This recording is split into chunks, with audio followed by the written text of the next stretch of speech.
Bom dia, povo de Deus. Bom dia, membros da Igreja Batista da Paz. Cá estamos nós de novo para um estudo da Palavra de Deus, estudo da revista, estudo da Escola Bíblica Digital. Quero cumprimentar a todos. E no meio dessa pandemia, desse problema todo que nós estamos passando, tem uma coisa que eu espero que aconteça, que haja uma mudança de hábitos. E uma coisa que eu gostaria que mudasse é que nós nos sentíssemos mais necessitados de irmos à igreja na Escola Bíblica Dominical. Porque nós estamos nos acostumando agora, nesse período em que nós estamos no distanciamento, é que nós estamos gostando de estar no estudo bíblico, estamos gostando de participar da Escola Bíblica Dominical, mesmo estando em casa. E o meu desejo é que quando nós voltarmos a nos reunirmos, nós possamos também ir à Escola Bíblica Dominical, que aquela igreja tenha várias turmas funcionando em todo o tempo, porque professor não falta, Tem muitos professores e isso vai ser uma bênção para a igreja.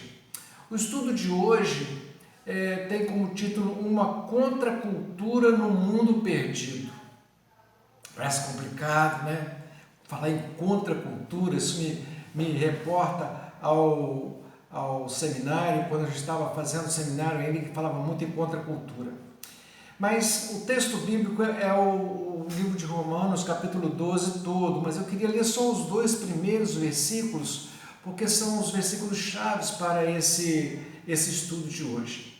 Diz assim: portanto, assim começa o texto, portanto, irmãos, rogo-lhes pela misericórdia, pela compaixão de Deus, que se ofereçam em sacrifício vivo, santo e agradável a Deus, que é o vosso culto racional. Não se amoldem aos padrões do mundo, ou não se amoldem ao padrão deste mundo, mas transformem-se pela renovação de sua mente, do seu entendimento, para que sejam capazes de experimentar e comprovar a boa, agradável e perfeita vontade de Deus. A primeira coisa que nós precisamos entender é o que seria contracultura. Uma palavra nova para o nosso vocabulário cristão, contracultura. Primeira coisa é o seguinte, quando nós estamos falando de contracultura, quer dizer que existe uma cultura e existe uma outra que é contra, que está no sentido contrário. Veja bem, tem um texto bíblico lá de 2 Coríntios 5:17, que diz assim: portanto, se alguém está em Cristo, nova criatura é. As coisas velhas já passaram e eis que tudo se fez novo, ou todas as coisas se fizeram novas. Então, existe aí uma questão de nova criatura versus antigos costumes. Se eu sou uma nova criatura, eu vou fazer oposição aos costumes deste mundo. Eu não estou falando deste mundo cosmos, estão lembrados? Não estou falando, agora não é o mundo cosmos, a criação e ao homem a que Deus amou de tal maneira. Mas eu estou falando de valores éticos que são diluídos no meio dessa sociedade, são valores que são defendidos pela própria sociedade que não tem Cristo, que não é uma nova criatura. Então, quando nós falamos assim, que se alguém se converteu a Jesus, se alguém creu em Jesus Cristo, que é uma nova criatura, de agora em diante fará oposição aos costumes e aos valores pregados e ensinados neste mundo. Oposição mesmo. Isso é contracultura. Isso é contracultura. Se nós sabemos que somos de Deus, esse é um texto bíblico, lá de 1 João, capítulo 5, versículo 19. Diz assim, ó, sabemos que somos de Deus e que o mundo todo está sob o poder do maligno. Veja que os costumes do mundo, desse mundo com seus seus valores espirituais, morais, eles estão sob a orientação, sobre o poder do maligno, o poder de Satanás. Então, nós que somos uma nova criatura, nos opomos às condições, aos valores deste mundo. Se nós somos de Deus, nós precisamos ter uma vida diferente do que o mundo sugere para que nós sejamos.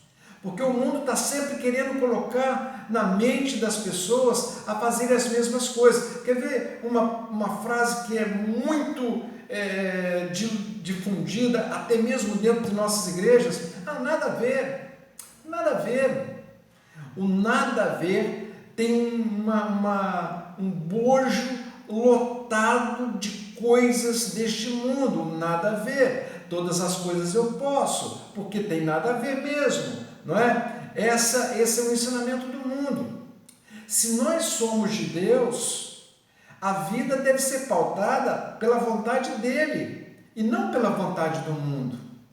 Se eu sou uma nova criatura, eu preciso estar conivente, eu estar em harmonia com a vontade do próprio Deus. Veja que o texto de Romanos nos fala sobre isso, que nós devemos nos afastar deste mundo, transformar nossa mente para poder experimentar qual seja e eu gostei muito dessa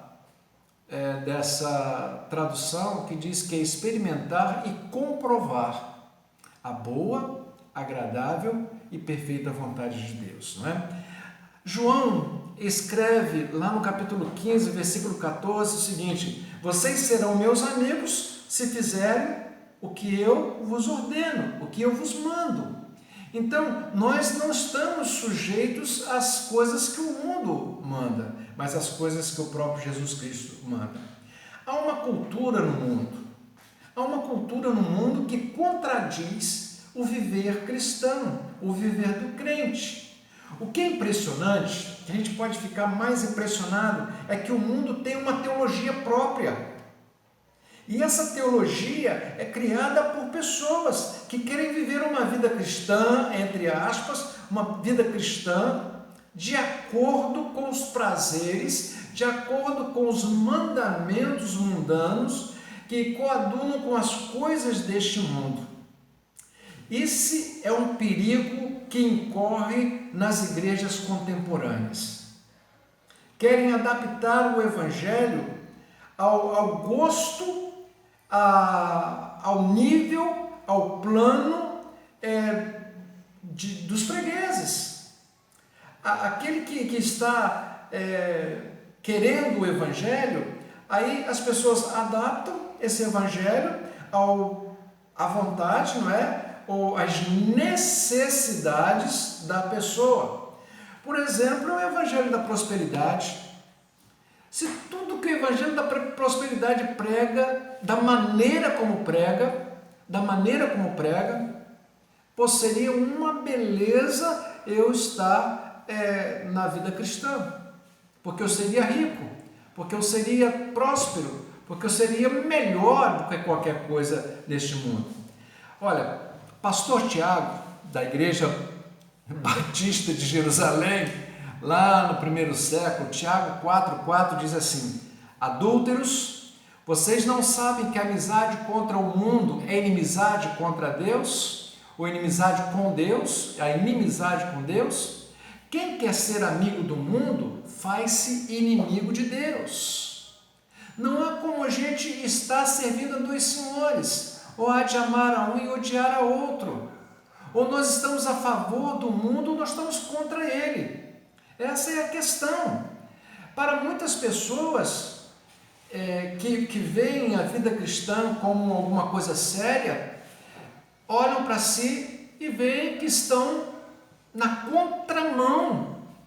Estão na contramão do mundo. O verdadeiro crente está na contramão do mundo. Não é? É como se nós estivéssemos nadando contra a correnteza. Que uma enxurrada de coisas vem sobre nós e nós somos obrigados a lutar contra essa cultura que vem do mundo. E essa cultura está entrando nas nossas igrejas, está infestando a mente dos nossos cristãos para fazer com que a igreja fique mundana. Essa é a grande verdade. Quantas vezes eu pregando, dirigindo uma igreja, eu me senti que estava nadando contra a correnteza. Essa é a verdade. Porque havia muitas noções, mentalidade de pessoas que queriam se adaptar às coisas do mundo. Fica uma pergunta na nossa mente de o que seria realmente essa enxurrada de coisas que vem do mundo para nós. Na leitura do nosso culto diário aqui na nossa casa, que nós fazemos todos os dias, na quinta-feira passada, nessa última quinta-feira, hoje é domingo, né? Na última quinta-feira, nós lemos um texto de 1 Crônicas, capítulo 29, quando Davi reuniu todo o povo de Israel e disse que Salomão iria construir o templo, e ele faz um relatório das ofertas para a construção e reconhece que o Senhor é a um só tempo a fonte e o alvo das nossas ofertas e da nossa adoração. Além de ser a fonte, vir dele a motivação para a adoração e para nós darmos a oferta, ele também é o receptor da nossa adoração. Hoje, muitos líderes religiosos estão mudando a essência do culto para agradar aos ouvintes, mudando a liturgia, porque nós precisamos agradar as pessoas, porque senão elas vão embora. Veja a mentalidade de alguns líderes religiosos. Muda-se a liturgia, o ritmo do culto, para que as pessoas não vão embora, para que as pessoas se agradem do culto, para agradar aos ouvintes e não a Deus. Somos uma contracultura no mundo perdido. Essa é a realidade. E às vezes nós vemos isso dentro das próprias igrejas. Estamos lutando contra coisas que estão sendo colocadas dentro da igreja nesse tempo que ameaça a verdade, a essência do Evangelho. Vamos ver como é que isso funciona. Tudo que foi ensinado, desde o capítulo 1 de Romanos até o capítulo 11, foram ensinados todos os credos, toda a nossa fé, os ensinos, tudo foi ensinado até o capítulo 11. Já no capítulo 12 começa com o portanto, não é? Portanto, consequentemente, vocês devem agir dessa forma. Se vocês aprenderam que crer em Jesus Cristo é uma transformação de vida, agora devem agir de uma outra forma, de uma forma diferente. Então, primeiro vem o credo, a fé, depois vem a conduta. Primeiro a fé, depois a ética. Primeiro o credo, depois a ética. Então, Paulo fala que nós devemos crer primeiro. E como consequência vem o viver diferenciado, o viver em Cristo Jesus. Quando nós falamos sobre o primeiro livro de Crônicas que estudamos, lemos o capítulo 29 na quinta-feira passada, nós aprendemos que a nossa adoração vai para o Senhor e ela vem do Senhor, a motivação vem do Senhor. E na verdade, eu sou aquilo que creio. E quando eu descobrir aquilo que eu creio, aí eu vou ser de maneira diferente, diferenciada. Eu sou crente porque creio em Jesus. Eu não sou crente por qualquer outra coisa. Eu sou crente porque eu creio em Jesus Cristo. A minha vida tem que ser diferenciada porque eu creio em Jesus Cristo. Não é? Eu creio em Jesus Cristo. Eu devo viver de acordo com o que eu creio a respeito de Jesus, a respeito daquilo que Ele me ensinou, aquilo que Ele me falou. Isso me motiva a viver de maneira diferente, porque eu creio em Jesus Cristo. Por isso, eu sou uma nova criatura. As coisas do mundo, a cultura do mundo já passaram. Tudo se fez novo. Nova criatura. Ou melhor, contracultura no mundo perdido. Eu sou nova criatura e estou na contramão, numa cultura diferente, numa contracultura das coisas do mundo e no mundo perdido, né?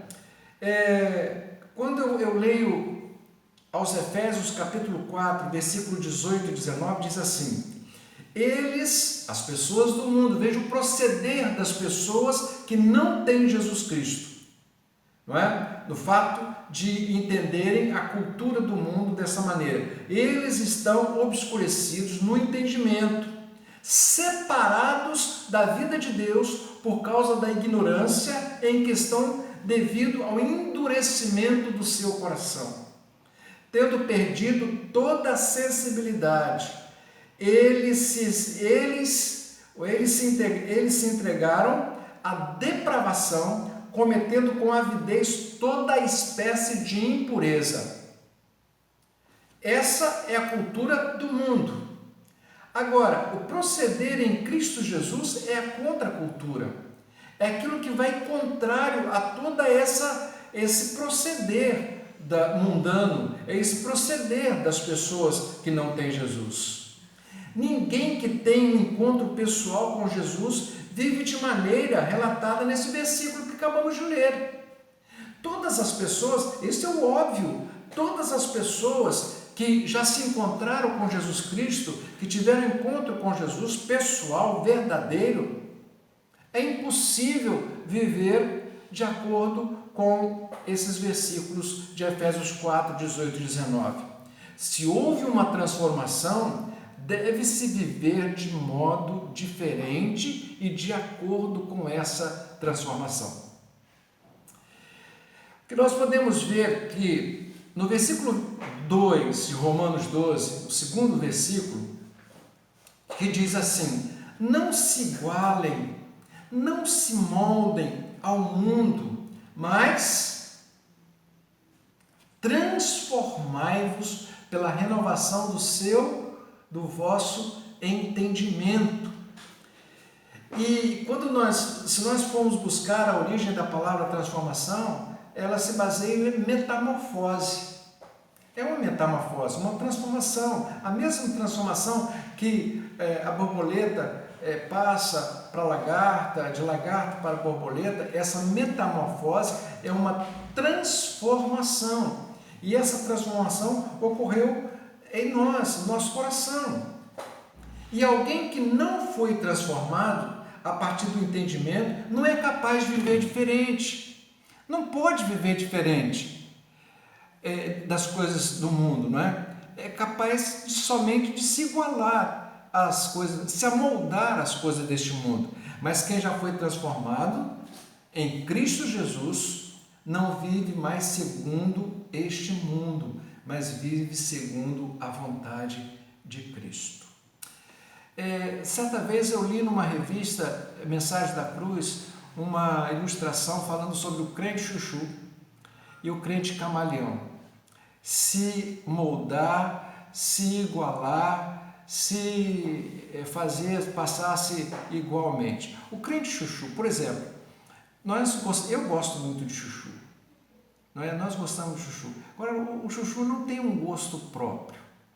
Se você pegar o chuchu e colocar ele na carne, ele assume o gosto da carne. Se colocar no feijão, assume o gosto do feijão. Se colocar em qualquer outro alimento, ele vai assumir o gosto do alimento. Há crentes assim, que no lugar onde estão, ao invés de dar sabor, eles assumem o sabor daquele ambiente.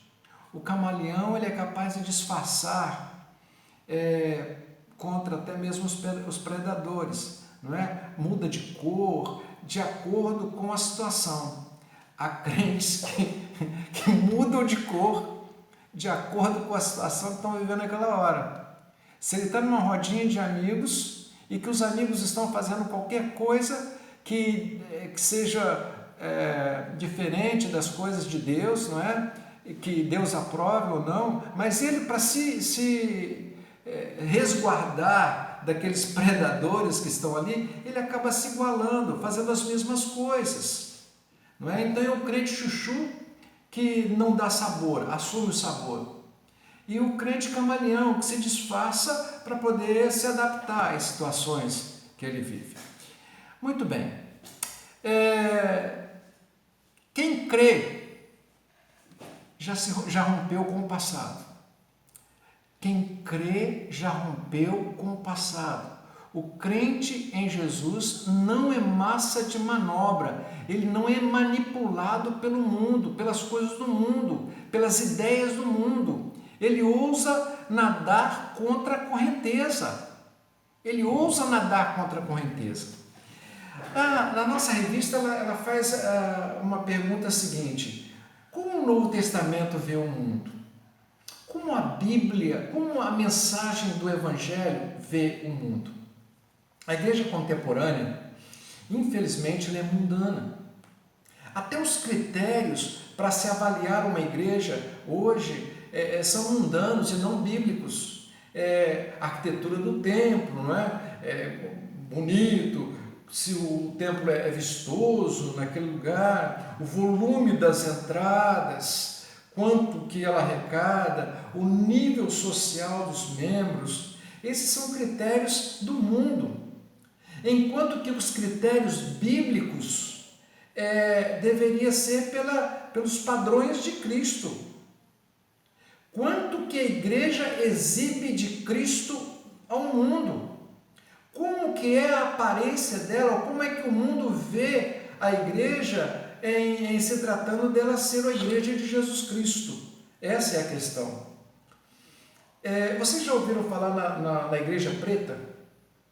A Igreja Preta foi uma leva que aconteceu nos últimos tempos, que as igrejas são pintadas, o púlpito lá é todo pintado de preto, né? O teto de preto, as paredes de preto, luzes piscando, LED e colorida, máquina de fumaça, aquele latão de 200 litros na frente, pintado de preto, com uma cruz vermelha pintada na frente, e som altíssimo, um som altíssimo. Isso agrada a quem? A quem que eles querem agradar? Para agradar os jovens, para agradar as pessoas que estão ali. E isso a gente vê em igrejas que tem 90% de jovens, porque precisa agradar aos jovens. Nós vemos hoje que tem muitas igrejas que o período do louvor, né, o momento do louvor é de luzes apagadas. Eu já fui a várias igrejas assim, não é? Várias igrejas que o louvor é luz apagada, som alto e coro come. Para agradar a quem? Nós estamos contra a cultura ou estamos a favor dessa onda? Somos levados por essa onda, não é? Como o mundo vê essas coisas? Como o mundo vê essas coisas? Não o mundo cosmos, não as pessoas que Deus amou, mas o mundo, seus valores mundanos. Ela vê que está tudo igual, está tudo bem parecido, nada é diferente. Veja o que diz Filipenses 2,15: para que venham a se tornar-se puros e irrepreensíveis, filhos de Deus, inculpáveis, no meio de uma geração corrompida, depravada, na qual vocês brilham como estrelas no universo, como astros no universo, retendo firmemente a palavra da vida. Assim no dia de Cristo, eu me orgulharei de não ter corrido nem me esforçado em vão ou inutilmente. Paulo falando aos Filipenses. A questão é o seguinte, meus queridos: o que nós estamos fazendo na igreja que faz com que mostre a mudança que nós tivemos das coisas do mundo e agora as coisas de Cristo? Nós não devemos estar avaliando o Evangelho com o padrão do mundo. Padrão do mundo. A aferição que nós temos da nossa conduta é o próprio Deus, é o próprio Evangelho, é a própria palavra. O mundo nos olha com o padrão dele e não o padrão bíblico, não o padrão neotestamentário, não o padrão do Evangelho, mas o padrão dele. Ele nos olha assim e nos mede assim e nos afere assim. Esse é o padrão. Jesus vos convidou para uma nova vida. Quando nós aceitamos a Jesus, a proposta de Jesus é uma nova vida, não uma vida pautada naquilo que nós vivíamos antes. É pautada na contracultura, naquilo que vai contra as coisas do mundo. É uma nova vida, o Evangelho diferente. E o que eu vejo, essa é uma opinião pessoal, é que hoje o Evangelho tornou-se cheio de chamarizes, cheio de muletas. E como nós podemos chamar de Evangelho uma igreja que pegou um pedacinho de cada seita ali, misturou e fez uma religião, uma denominação evangélica, criou uma liturgia que o que interessa é atrair as pessoas e não agradar ao Espírito de Deus. Atrair as pessoas e não atrair o Espírito Santo. Há muitas igrejas assim, muitas igrejas assim. Qual é o padrão da igreja? Qual é o padrão da nossa igreja? Qual é o padrão da Igreja Batista da Paz? É o padrão de Cristo ou é o padrão do mundo?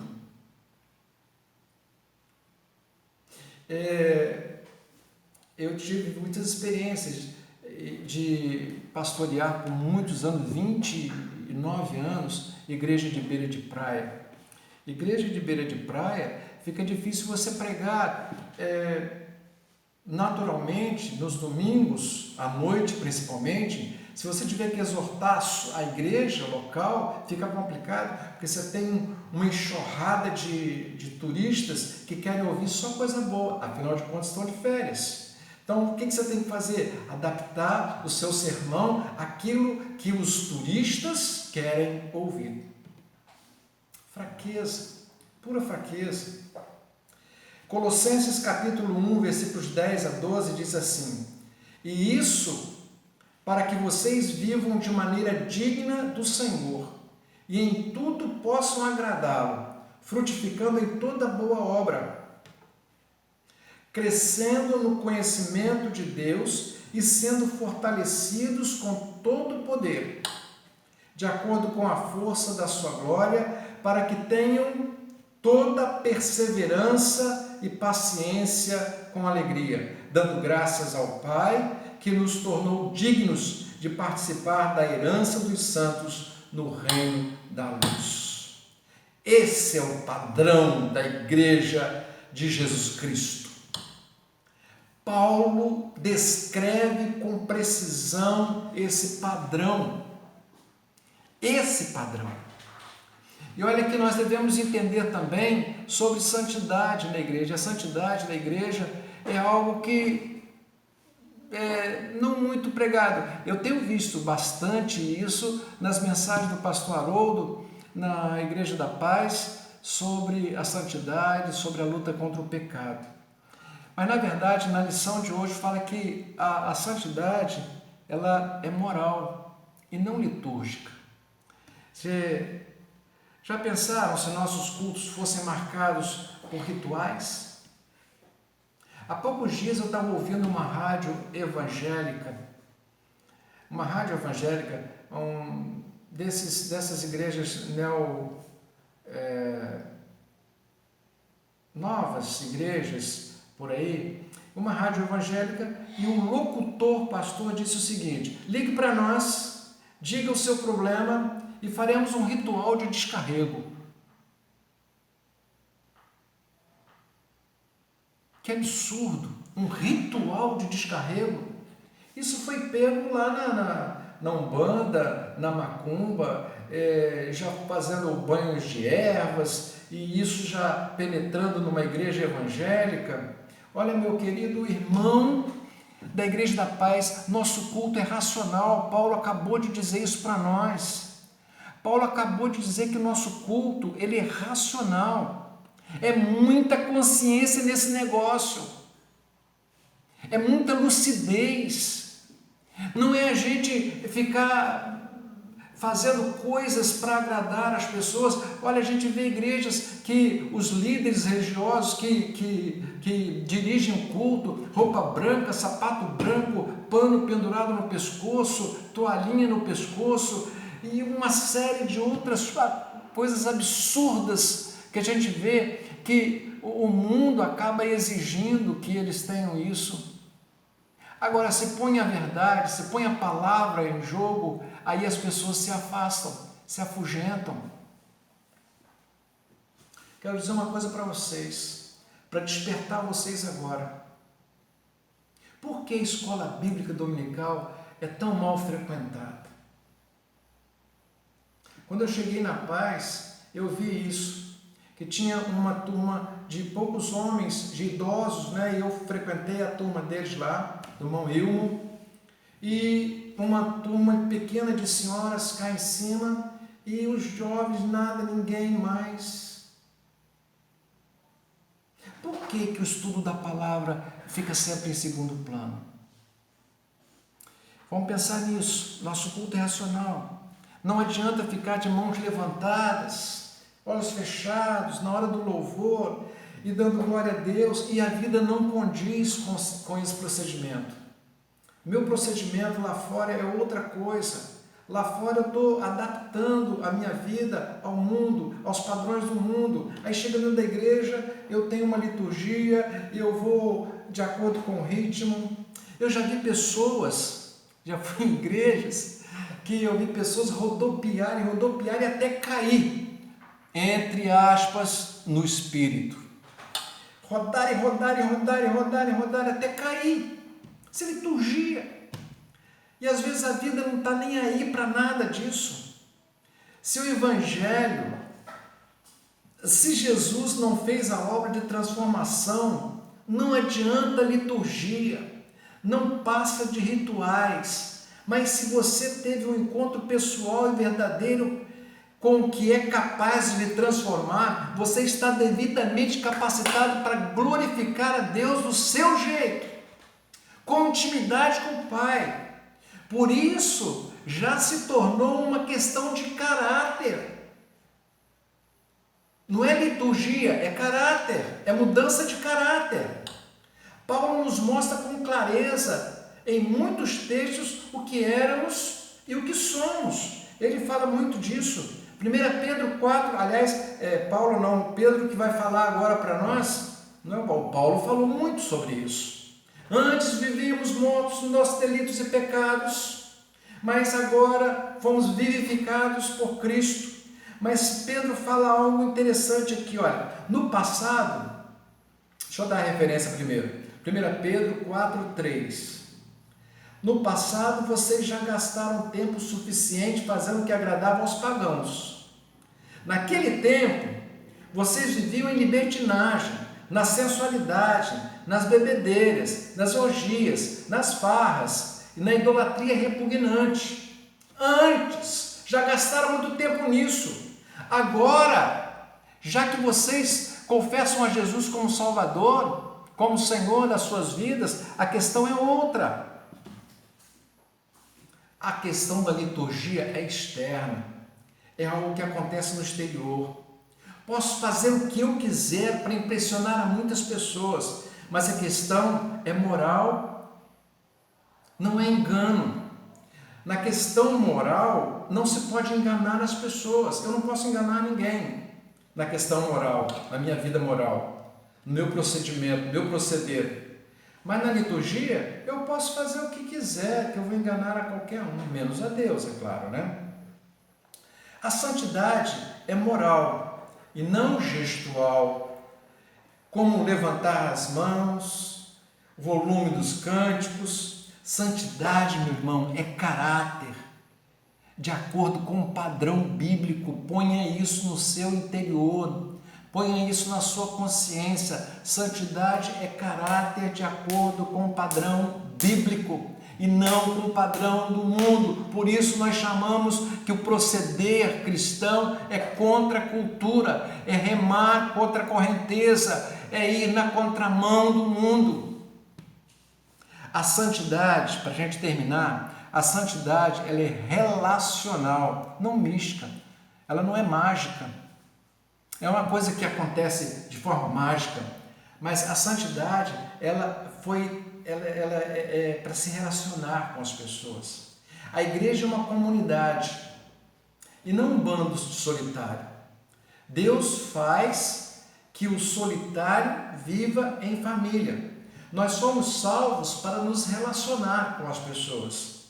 Eu estou me lembrando que algumas mensagens do pastor Haroldo, ele disse que, em seus sermões, que a igreja, o evangelho é inclusivo.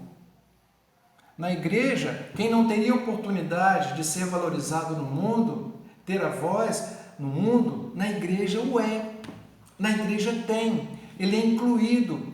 Há muitas pessoas que na igreja conseguem se relacionar com as pessoas, na igreja são irmãos, na igreja são amados, na igreja são valorizados, na igreja tem cargos, na igreja agem, porque no mundo não, mas na igreja ele tem essa oportunidade de ser incluído.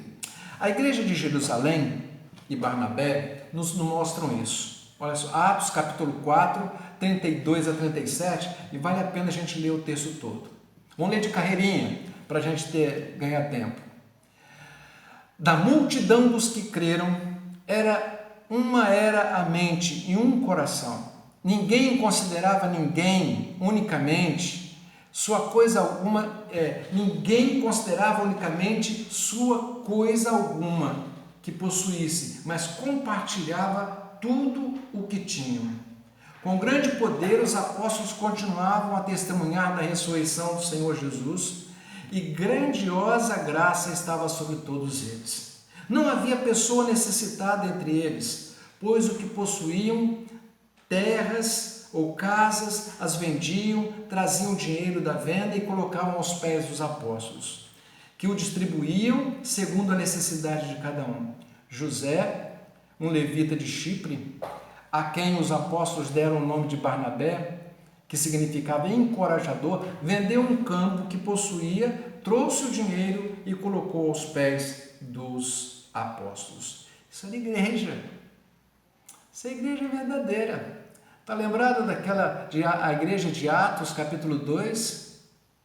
Tudo lhes era comum. Nós temos a oportunidade hoje, nesse estudo, de analisarmos a nossa condição como igreja de Jesus, a contracultura deste mundo. Somos uma ilha espiritual ou nossos interesses se misturam com os nossos irmãos? Quando aceitamos a Jesus, a igreja passa a ser o nosso próximo mais próximo, como família. Daí a falta que estamos sentindo agora. Agora nós estamos sentindo falta de igreja. Antes a gente vou na igreja, marcar presença e coisa. Agora nós estamos sentindo falta, porque a igreja agora está fazendo falta. Para terminar, eu espero que este isolamento social possa mudar a maneira de pensar de alguns e olhe para a igreja como uma necessidade de estarmos juntos, com uma necessidade de estarmos juntos. Igreja, o significado de igreja é congregação, não é? Ajuntamento. Congregar ou agregar com é ajuntamento. Daí a nossa falta, a nossa necessidade de estarmos juntos.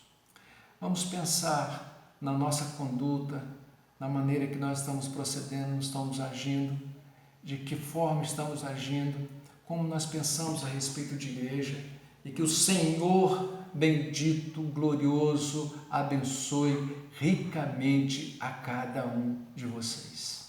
Vamos orar.